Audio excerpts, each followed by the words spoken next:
नमस्कार दोस्त, आपका स्वागत है हमारे यूट्यूब चैनल मिशन सिलेक्शन में। आप लोग कैसे हैं? उम्मीद करते हैं आप सभी लोग स्वस्थ और मस्त होंगे, पढ़ाई अच्छे से चल रही होगी। सीटेट का नोटिफिकेशन आ चुका है और बहुत जल्द यूपी टेट का नोटिफिकेशन भी देखने को मिल सकता है। हम लोग विगत वर्षों के प्रश्न पत्रों के सीरीज में आज फिर से 2017 का जो टेट हुआ 15 अक्टूबर को, उसके कुछ प्रश्नों पे, संस्कृत के प्रश्नों पे चर्चा करेंगे। आइए देख लेते हैं। जो आपका पहला प्रश्न है,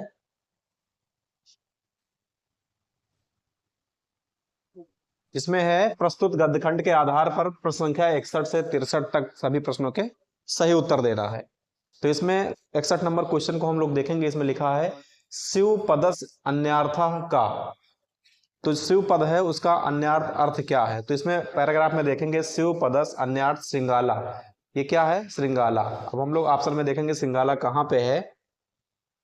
हम लोग देखिए इसमें शिव पदस अन्यार्थ का, तो शिव पदस अन्यार्था इसमें पैराग्राफ के अनुसार देखेंगे आप लोग। तो इसमें क्या लिखा हुआ है? शिव पदस अन्यार्थ श्रृंगाला। तो इसका अर्थ क्या हुआ? श्रृंगाल। इसकी व्याख्या भी दी गई है, शिव पदस अन्यार्था श्रृंगाला अस्ति, अर्थात गद्यखंड के अनुसार शिव पद का अन्यर्थ क्या है? श्रृंगाला। दूसरा प्रश्न आपका है गद्य खंडे कया प्रश्न पृच्छ्यते। तो गद्य खंड में, इसमें देखिए हम लोग देखेंगे इसमें, ठीक है, इसी के अनुसार तो उत्तर देना है। गद्य खंडे कया प्रश्न पृच्छ्यते, पैराग्राफ में आ जाएं।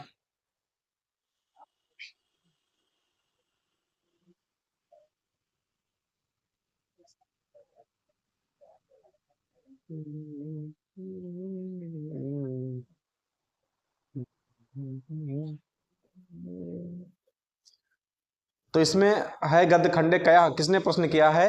तो गद्य खंड में लक्ष्मी के द्वारा प्रश्न किया जाता है, ठीक है। इसमें देखिए यहाँ पे इत अवदत लक्ष्मी, तो लक्ष्मी के द्वारा प्रश्न किया जाता है। तो इसमें उत्तर में क्या हो जाए? गद्य खंडे लक्ष्मी प्रश्न पृच्छते जाता है। एक न कदाचित लक्ष्मी पार्वतीम अवदत, सबसे पहले ही लिखा हुआ एक कस्मिन अवसरे कदाचित लक्ष्मी पार्वतीम अवदत, ठीक है। तो इसमें आपका उत्तर कौन सा सही होगा? इसमें होगा गद्य खंडे कया प्रश्न पृच्छ्यते लक्ष्म्या, ठीक है। कयो संलापः सर्वेषां मंगलाय भवतु, लक्ष्मी पार्वती संलापः सर्वेषां मंगलाय भवतु, लक्ष्मी और पार्वती के द्वारा की गई वार्ता में क्या है? सभी के लिए मंगल हो। तो कयो संलापः, किसके में? संलाप में सर्वेषां मंगलाय भवतु कहा गया है। तो लक्ष्मी पार्वती के संकल्प में क्या कहा गया है? सर्वेषां मंगलाय भवतु, ठीक है, सभी के मंगल की कामना की गई है। अब हम अगले प्रश्न की तरफ देखेंगे। एक अंतिम प्रश्न इस पैराग्राफ के अनुसार है क्या?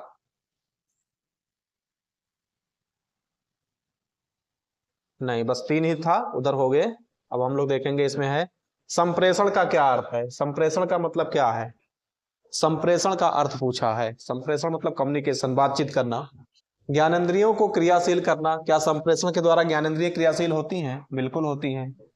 कर्मेंद्रियों को क्रियाशील करना ये भी होता है, और अनुभूति कराना ये भी होता है। यानी कि ऑप्शन आपका कौन सा चौथा सही होगा?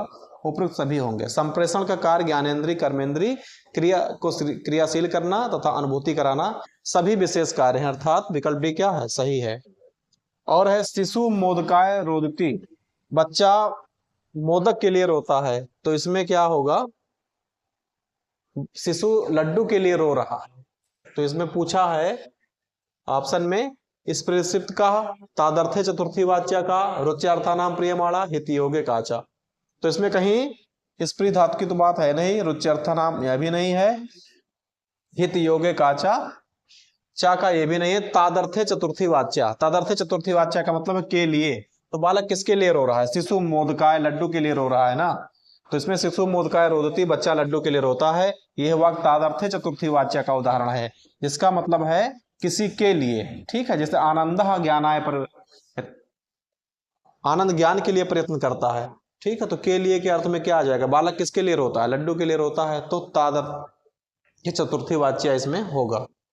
चलिए नेक्स्ट, ऊष्म वर्णों का बोधक क्या है? इसमें प्रत्याहार के बारे में पूछे हैं। कुल संस्कृत में कितने 42 प्रत्याहार हैं। तो ऊष्म, ऊष्म वर्ण किसमें है? सल, सल प्रत्याहार में है। तो सल में कौन कौन से हैं? ये सल प्रत्याहार है ना। तो इसमें उस वर्णों का बोधक प्रत्याहार सल है, सल प्रत्याहार के अंतर्गत आते हैं। यण प्रत्याहार को इसने जोड़ के बता दिया, ठीक है ना, यण के बारे में बता दिए। अच्छा, यण पूछे थे हस और रस। प्रत्याहार का निर्माण आप लोगों को अलग से वीडियो हम बना के बता देंगे कि किस प्रकार से मैथ्स और सूत्रों के द्वारा आप प्रत्याहार का निर्माण करेंगे, ठीक है। दृश्य धातु के श्रुति प्रत्यय करने का निष्पन्न क्या होगा? तो दृश्य धातु से श्रुति प्रत्यय जब करेंगे तो पश्चन हो जाएगा, है। दृश्य को पश्च आदेश हो जाता है, श्रुति के स्थान पे अत हो जाता है, तो क्या हो जाएगा? ये पश्चन हो जाएगा, ठीक है ना, ये पश्चन हो जाएगा। पश्चन क्यों नहीं चल रहा है? ये पश्चन हो जाएगा। मनोरथ, मनोरथा किस प्रकार के संधि का उदाहरण है? तो स्वर संधि तो है नहीं, व्यंजन संधि तो है नहीं, ठीक है। ये विसर्ग संधि का उदाहरण है। मनोरथा विसर्ग संधि का उदाहरण है। इसका सूत्र सस जुसो रू है, मनस के साथ से, तो ये है मनस धन रथा। तो मनोरथा क्या है? विसर्ग संधि का उदाहरण है, ठीक है। ये विसर्ग संधि के उदाहरण है। छा किस किस से मिलकर बना है? तो छा किस किस से मिलकर बना है? का और सा से मिलकर बना है, ठीक है ना। इसी प्रकार से ता और आ से त्रा, और इससे जा और ज्ञा से मिलकर बनता है। दा धातु किस गण की है? तो जुहोत्याद गण की है ये।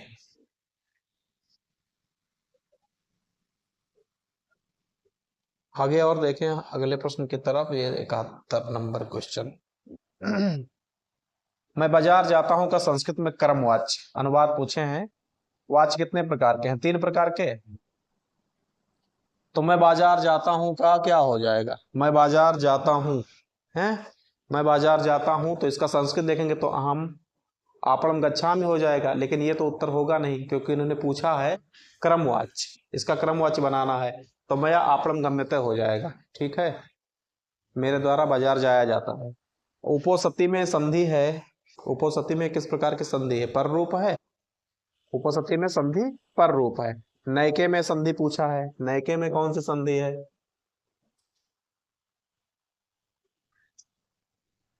ये उपसति में संधि पर रूप संधि है, और एंग पर रूपम सूत्र से क्या है? पर रूप संधि है। नयके में कौन सी संधि है? तो नयके में वृद्धि संधि है। इसका विच्छेद क्या होगा? ना धन एके होगा। ना धन एके। और वैसे भी ट्रिक से देख लीजिए, अगर 2 मात्रा ऊपर लगा हुआ है तो इसमें वृद्धि संधि होता है, अगर ट्रिक से देखें तो। अब इसमें पूछा अव्यय शब्द समूह कौन है? अव्यय इसमें अत्र तत्र तस्य, तस्य तो नहीं है, नमः सह ज्येष्ठ ये भी नहीं है, सर्वत्र अधुना ऊपर ही है। ये सभी विभक्ति वचन और लिंगों में एक समान रहते हैं। अव्यय, अव्यय का मतलब है जो व्यय ना हो, जो कहीं पर भी बदले ना, यानी सभी विभक्ति और तीनों रूपों और लिंगों में सभी समान रूप से रहते हैं, वो क्या होते हैं? अव्यय होते हैं। तो सर्वत्र अधुना ऊपर ही, ये चेंज नहीं होंगे, तो ये अव्यय, अव्यय के ग्रुप हैं ये तीनों, ठीक है। ऑप्शन संख्या सी वाला सही है। 79 की संस्कृत संख्या नहीं है, ठीक है, इसमें नहीं है पूछे हैं, तो 79 का नहीं है। तो 79 क्या? 1 कम 80, 79। तो ये 9 लिखा है और 70 लिखा है, तो पहला वाला तो होगा ही ये, ठीक है। और उन सीति का, सीति मतलब 80, उन मतलब एक है, ये भी है। एकोन सीति ये भी है।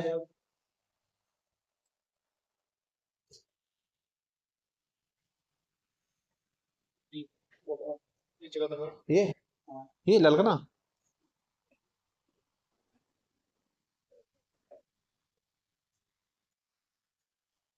तो इसमें देखिए नयनम में प्रयुक्त प्रकृति पूछा है। तो इसमें नयनम में क्या है? नी धातु के साथ ल्युट प्रत्यय है। नी धातु के साथ में क्या है? ल्युट प्रत्यय है। नयनम में ल्युट प्रत्यय है, नी धातु से ल्युट प्रत्यय, वह ल्युट में अन शेष बचता है, तो इसलिए क्या हो जाएगा? नयनम की प्रकृति कैसी है? नी धातु के साथ में ल्युट प्रत्यय है। और इसमें आगे देखें 76 के बाद 77 नंबर क्वेश्चन पे हम लोग आ जाते हैं। इसमें अंतस्थ वर्ण कौन कौन से हैं? ठीक है, अंतस्थ वर्ण में या, वा, रा, ला हैं। ये तो हिंदी में भी आपने पढ़ा होगा अंतस्थ वर्ण। तो हिंदी और संस्कृत के लगभग लगभग कुछ क्वेश्चन सेम भी रहते हैं। तो इसमें अंतस्थ वर्ण को पूछा है, तो इसमें क्या होगा? यण, यण प्रत्याहार। यण में या, वा, रा, ला। ठीक है, अट प्रत्याहार के वर्ण, प्रत्याहार से बहुत सारे क्वेश्चन देखने को मिल रहे हैं, इसलिए अब हम क्या करेंगे, प्रत्याहार की शॉर्ट वीडियो आपको हम एक स्पेशल माहेश्वर सूत्र प्रत्याहार पे ही बना देंगे, ताकि प्रत्याहार को समझने में आपको कोई दिक्कत ना हो। ठीक है, अट प्रत्याहार में क्या आएंगे? अट प्रत्याहार के वर्ण स्वर तथा हैवरट हैं। स्वर अच प्रत्याहार के अंतर्गत आते हैं। अच प्रत्याहार के वर्ण कौन कौन से हैं? अयुण, रिलिक, योंग, योच। ठीक है, वो माहेश्वर सूत्र से इसका निर्माण होता है। तो अट स्वर तथा हैवर, ठीक है ना। तो इसमें स्वर और अट प्रत्याहार में कौन कौन से हैं? स्वर, उसके बाद में हैवर, हैवर। ठीक है ना, तो ये है, ये हो गए। और स्वर को अच प्रत्याहार भी कहा जाता है। आ, ई, उ, ण। ठीक है, रे, ले, क, ए, ओंग। ठीक है, एओंग, ए, औच। तो ये अच प्रत्याहार यहाँ छोटा आ से लेकर ह्रस्व आ से लेकर के चा है ना महेश्वर सूत्र में। अब ये महेश्वर सूत्र में आ, ई, उण, तो ये इसका इत संज्ञा हो गया है ना। ये थलंत्यम तस्लोपा से इत संज्ञा होकर इसका लोप हो जाता है, ऐसे इसका भी लोप हो जाता है, इसका भी लोप हो जाएगा। और यही अच प्रत्याहार है। क्या है? अच प्रत्याहार है। ठीक है, ये अच प्रत्याहार। तो इसमें पूछा क्या था? अट प्रत्याहार को पूछा था, तो अच प्रत्याहार के साथ में इनको भी जोड़ लेंगे। ठीक है ना, किसको? हा, या, वा और रा। तो ये अट प्रत्याहार बन जाएंगे, हैवरट है ना। इसमें भी टा है तो उसका भी क्या हुआ है? उसका भी संज्ञा हुआ है, हलन है ना। तो बसंत ऋतु में कौन सी संधि है? तो बसंत ऋतु में कौन सी संधि है? गुण संधि होगा बसंत ऋतु में। ठीक है, बसंत ऋतु में आद गुणा सूत्र से गुण संधि हुई है। आद गुणा में आ, ह्रस्व आ या दीर्घ आ के बाद कोई भी स्वर हो जाए तो पूर्व योम पर के स्थान पे क्या होता है? गुण आदेश हो जाता है। ठीक है, पंचगवम में समास, पंचगवम में कौन सा समास है? इसमें तत्पुरुष समास है। दिगु अगर ऑप्शन में हो तो दिगु समास हो जाता है, संख्यावाची है नहीं। तो इसमें क्या है? पंचगवम में तत्पुरुष समास है, क्योंकि दिगु समास भी क्या है? उसी का रूप है, मतलब तत्पुरुष का ही ये भाग है। ठीक है, अब इसमें देख ले, देखिए पंचगवम में तत्पुरुष समास है, इसका विग्रह पंचानाम गवाम समाहारा होगा। प्रायणोत्तर पदार्थ प्रधानो तत्पुरुष, तत्पुरुष भेदा कर्मधारय है, कर्मधारय भेद दिगु। तो दिगु समास विकल्प में उपलब्ध नहीं होने के कारण यहाँ पर क्या? तत्पुरुष समास हो जाएगा। कौन सा समास? तत्पुरुष समास हो जाएगा। पितृ शब्द का संबोधन एक वचन का रूप पूछा है। हमने पहले ही से आपको बताया था कि शब्द रूप आप लोग याद कर लीजिए, और यूपी टेट में लगभग एक वचनांत अगर आप याद कर लेंगे तो भी आपका काम हो जाएगा। तो पितृ शब्द का संबोधन एक वचन का रूप ऐसे देख लीजिए, आप लोग याद करिए, पिता, पित्रा, पितरम, पित्रा, पित्रे। ठीक है, पितु, पितु, पितरी और हे पिता, है नहीं। तो इस तरीके से इसका प्रथमा, द्वितीया, तृतीया, चतुर्थी, पंचमी, षष्ठी, सप्तमी और संबोधन। तो इस प्रकार से पूछे क्या है? संबोधन में एक वचन का रूप क्या होगा? तो उसमें संबोधन में हे पिता ही होगा, है नहीं, हे पिता। इस प्रकार से आप शब्द रूपों को थोड़ा देख लीजिए, तो आपको इन प्रश्नों को समझने में आसानी होगा, तभी इसका उत्तर दे पाएंगे आप लोग। संयुक्त व्यंजन पूछे हैं कि कौन कौन से संयुक्त व्यंजन है। तो इसमें संयुक्त मतलब जो मिल के बने ना, तो ये तो संयुक्त है नहीं, यही संयुक्त है, और ये भी संयुक्त नहीं, वो भी संयुक्त नहीं है। तो संयुक्त व्यंजन में क्या है? का और सा से मिलके क्या अच्छा बनता है। इसी प्रकार से इसमें ज्ञा को पूछा है, तो जा और या मिलकर क्या बनता है? ज्ञा मिलता है। ये आपका हो जाएगा संयुक्त व्यंजन। चाहिए अर्थ में प्रत्यय प्रयुक्त होता है, तो चाहिए के अर्थ में कौन सा? तव्यत होता है नहीं। इसके देखो, चाहिए भाव वाला कृतिवाच में विधिलिंग लकार से सूचित होगा, तो चाहिए के अर्थ में कौन सा प्रत्यय है? तव्यत प्रत्यय है चाहिए के अर्थ में। 82 के बाद में 83। हाँ, 83 के बाद में 84। इसमें मुझे संस्कृत अच्छी लगती है, इसका अनुवाद क्या है? मुझे संस्कृत अच्छी लगती है। विभक्ति तो आप लोग जानते हो, रुच्यर्थानाम प्रियमाणा, लेकिन इसमें अनुवाद सीधे पूछे हैं। तो माम संस्कृतम रुचिकरम, इसका क्या बनेगा? माम संस्कृतम रुचिकरम, मुझे संस्कृत अच्छी लगती है, इसका संस्कृत अनुवाद क्या है? विकल्प में। अच्छा ठीक है, मुझे संस्कृत अच्छी लगती है, मह्याम संस्कृत रोचते होगा, रुच्यार्थानाम प्रियमाणा। ठीक है, रुच्यार्थानाम प्रियमाणा सूत्र से रुच तथा इसके समान अर्थ वाले धातुओं के संप्रदान संज्ञा होकर चतुर्थी संप्रदान सूत्र से चतुर्थी विभक्ति होगी, ये नहीं होगा। ठीक है ना, इसमें मह्याम संस्कृत रोचते होगा। श्रीमद् भगवत गीता में कुल कितने अध्याय हैं? तो 18 अध्याय हैं, आप लोग पहले से भी जानते हो। अत्यंत सरल प्रश्न है, इसमें ज्यादा कुछ व्याख्या की जरूरत नहीं है। कारक में यदि प्रकृति कृ धातु है तो प्रत्यय पूछा है, तो कारक में कृ धातु के साथ में ऋण प्रत्यय होता है। कारक में क्या है? कृ धातु के साथ में ऋण प्रत्यय है, इसके स्थान पे हलंतम सूत्र संज्ञा होकर के इसका इत संज्ञा हो जाता है। ठीक है ना, इत संज्ञा होकर तस् लोपा सूत्र लोप होकर क्या शेष बचता है? केवल यही शेष बचेगा। ठीक है, देखिए इसमें लिखा है, देखो ला का क्या होगा? ला का हलंत्यम तस् लोपा से इसकी संज्ञा हो जाएगी, इसकी हो जाएगी इत संज्ञा। ठीक है, और चूटू सूत्र से इत संज्ञा तथा तसलोपा सूत्र लोप करके ऊ ही केवल शेष बचेगा। और योर नाको सूत्र से ऊ को क्या आदेश हो जाता है? अक आदेश हो जाता है, इसलिए कारक बन गया, कारक अक आदेश होकर, तो इसमें कृ धातु के साथ में क्या और हड़ूल प्रत्यय के साथ में कारक बन गया। ठीक है, चलिए अव्यय भाव समास का उदाहरण, अव्यय भाव समास। ठीक है, तो अव्यय का मतलब इसमें अव्यय आ जाना चाहिए, तो अधिहरी में क्या है? अव्यय भाव समास है, अव्यय भाव समास है। संस्कृत में सूत्र लिखा है प्रायण पूर्व पदार्थ प्रधानो अव्यय भावा। अव्यय भाव समास में क्या होता है? पूर्व पद प्रधान होता है, दो पद होते हैं, पूर्व और उत्तर पद, तो पूर्व पद क्या होते हैं? प्रधान होते हैं, वहां पे अव्यय भाव होगा। चतुर्विंशत शास्त्र संहिता, 24,000 श्लोक जिसमें होगा उसी को कहा जाएगा। तो रामायण में कितने श्लोक हैं? 24,000 श्लोक हैं, इसलिए उसको चतुर्विंशत शास्त्र संहिता कहा जाता है। बालकांड में इसका उल्लेख भी है, चतुर्विंशतान श्लोक मुख्यमान ऋषि। श्रुत संधि का उदाहरण क्या है? विद्वान जयत होगा। ठीक है, स्तो स्तुना सूत्र से। संस्कृत साहित्य में किस कवि की रचना को विद्य औषधम कहा गया है?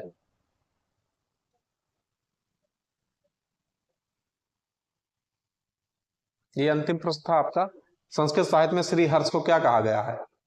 विद्वानों के लिए औषधि कहा गया है, नषधम विद्य औषधम। ठीक है, तो इस प्रकार से आपके प्रश्न जो थे संस्कृत के इतने ही थे। चलिए फिर नेक्स्ट वीडियो में आपके साथ फिर से मिलेंगे।